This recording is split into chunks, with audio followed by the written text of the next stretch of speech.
దేవునికి స్తోత్రం. మీ అందరికీ వందనాలు. ఈరోజు బైబిల్ క్వెషన్.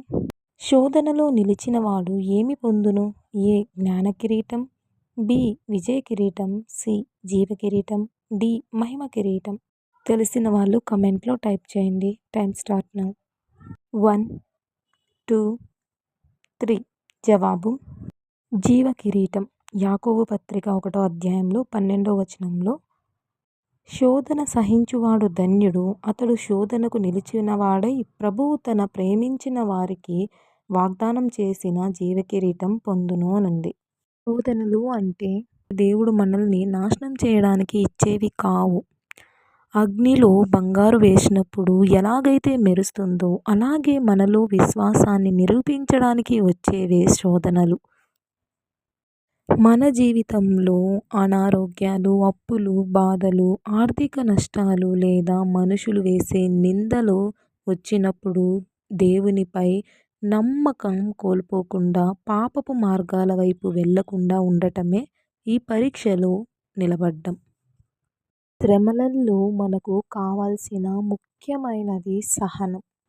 శోధనలు రాగానే చాలామంది దేవునిపై విసుక్కుంటారు, ప్రార్థన చేయడం ఆపేస్తారు. కానీ సహించడము అంటే కష్టాలను చూసి భయపడి పారిపోవడం కాదు.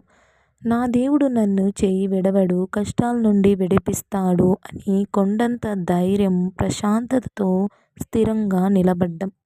ఎవరైతే చివరి వరకు నిలబడతారో వారి జీవితాలు అద్భుతంగా మార్చబడతాయి.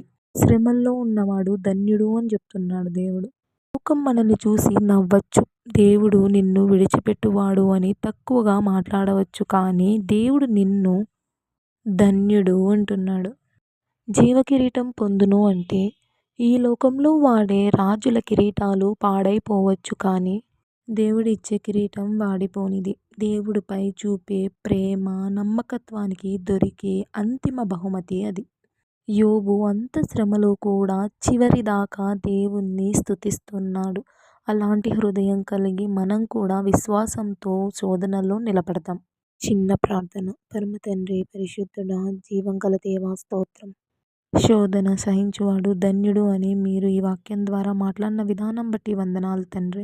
అవును తండ్రి, కఠినమైన శ్రమలు, ఆర్థిక ఇబ్బందులు, మానసిక వేదనలు, విశ్వాసంలో అలసిపోకుండా, పడిపోకుండా ఆత్మీయ బలముతో నిలబడడానికి సహాయం దయచేయండి తండ్రి.